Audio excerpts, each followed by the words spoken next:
Selamat datang kembali di channel Yani Cahya Lifestyle bersama Lina yang kembali membawakan cerita. Kali ini Lina ingin membawakan kasus mengenai pengedar narkoba muda yang menghabiskan sisa hidupnya di penjara. Anehnya, pemuda tersebut telah beberapa kali ditangkap dan masih melakukan kesalahan yang sama. Pistol Pete adalah nama yang Anda kenal, terutama jika Anda berasal dari New York. Ia terkenal karena aktivitas di jalanan yang ia lakukan sebelum akhirnya berada di balik jeruji besi. Peter Rollock, yang dikenal sebagai Pistol Pete, berasal dari Bronx, New York, tepatnya dari Soundview Project. Tempat itu cukup populer di kota New York untuk berbagai kejahatan ilegal yang melibatkan Pistol Pete.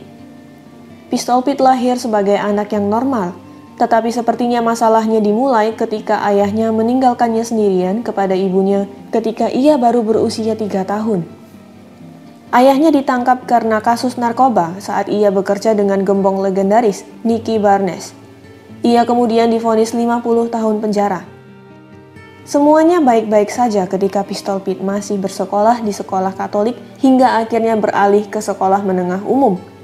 Setelah beralih, ibunya mengatakan ia melihat Pete mulai berubah. Alih-alih mempelajari kesalahan ayahnya, ia justru mulai mengidolakannya. Di sekolah, ia bergaul dengan orang yang salah mempengaruhinya, dan karena dia putra seorang penipu terkenal, ia merasa harus menghayati nama ayahnya. Pada saat ia berusia 17 tahun, ibunya tidak bisa lagi mengendalikannya. Jadi ibunya berpikir, lebih baik Pete tinggal bersama teman ayahnya. Menurut ibunya, sosok ayah akan mampu menanganinya dan membimbingnya ke jalan yang benar. Tetapi ia salah. Tinggal bersama teman ayahnya hanya memperburuk keadaan karena pria itu juga seorang pengedar narkoba.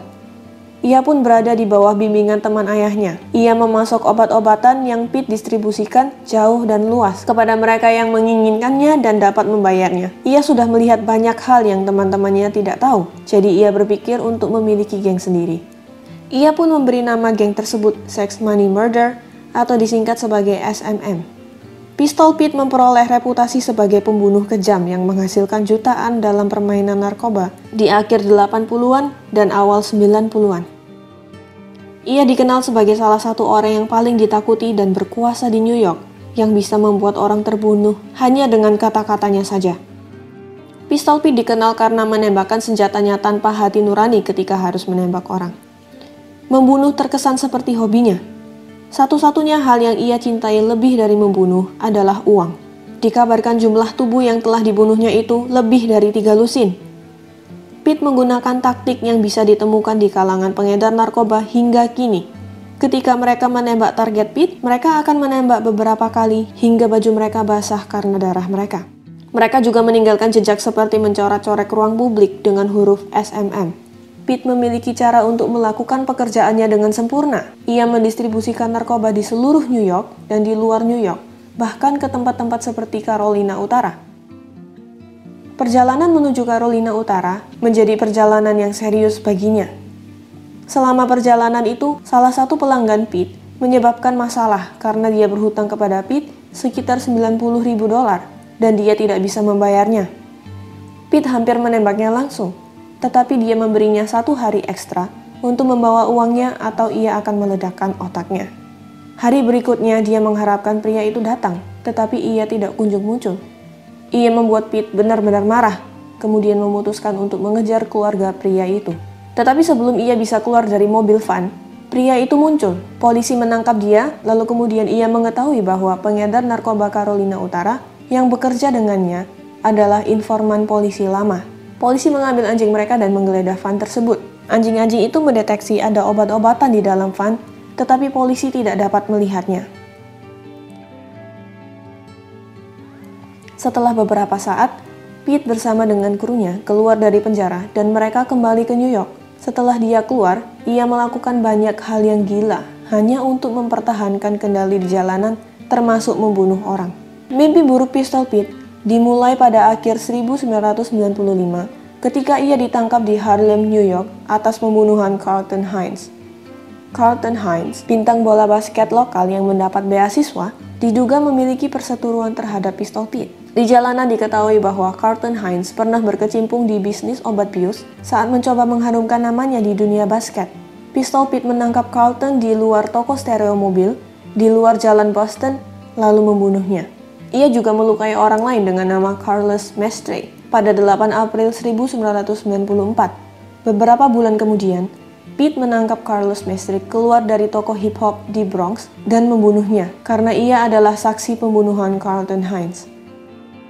Pada saat Pete ditangkap atas pembunuhan itu, ia diharuskan menjalani hukuman wajib 8 bulan sambil menunggu dakwaan pembunuhan. Selama periode wajib 8 bulan ini, Pete membuat koneksi baru di penjara, sebuah geng pengedar narkoba lainnya bernama The Blood. Ia dikurung dengan pendiri The Blood, O.G. Mac. Setelah menjadi anggota geng The Blood selama 8 bulan masa hukumannya, Pete dilantik ke dalam geng tersebut.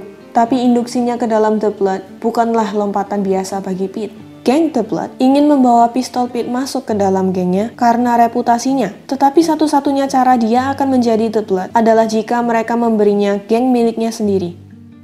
Dan begitulah cara Sex Money Murder dibawa ke dalam The Blood. Ia menjadi member The Blood pada tahun 1996. Tidak hanya itu yang dilakukan Pistol Pete selama masa hukumannya, ia juga bergerak dan mengamati daerahnya. Dengan dalih mencoba mendapatkan uang untuk pengacaranya, ia juga memainkan beberapa tipuan. Pada awal tahun 1996, ketika David Gonzalez, seorang pengedar narkoba, masih bertelepon dengan pengedar narkoba lainnya bernama Hershey McNeil, Gonzalez hanya menjual obat dari McNeil untuk bersenang-senang dan membeli minuman. Tetapi Pistol Pete menginginkan uang milik Gonzalez, dan ia menginginkan lebih. Selama percakapan telepon, Pistol Pete memberitahu Gonzalez bahwa sumber kokain Gonzalez sebenarnya berasal dari teman ayahnya, George Wallace, yang tinggal bersama Pete. Pete berkata kepada Gonzalez, "Pamanku memberinya kokain untuk dijual agar aku bisa membayar pengacaraku." Pistol Pete kemudian melanjutkan untuk menjelaskan bahwa 1,5 kilogram kokain McNeil yang ditujukan kepada Gonzalez sebenarnya miliknya karena itu dari pamannya, dan Pistol Pete menginginkan uangnya. Pete akhirnya mendapatkan sekitar $20.000 dari Gonzalez, tetapi penggeledahan akan kembali menghantuinya. Setelah hukuman wajib 8 bulan, ibu Pete mengeluarkannya dari penjara dan Pete berjalan bebas selama 2 minggu. Tetapi itu akan menjadi minggu terakhir yang akan ia habiskan sebagai orang yang bebas. Ia melangkah maju dengan komitmennya kepada The Blood. Pistol Pete benar-benar mempromosikan The Blood dan membawanya ke jalan-jalan langsung dari penjara. Mungkin jika Pete tahu bahwa itu adalah 2 minggu terakhirnya, ia akan mengubah jalan hidupnya. Pada saat salah satu temannya bertengkar dengan pria lain, ia mengeluarkan pistolnya berjalan ke arahnya dan menembak mati pria itu.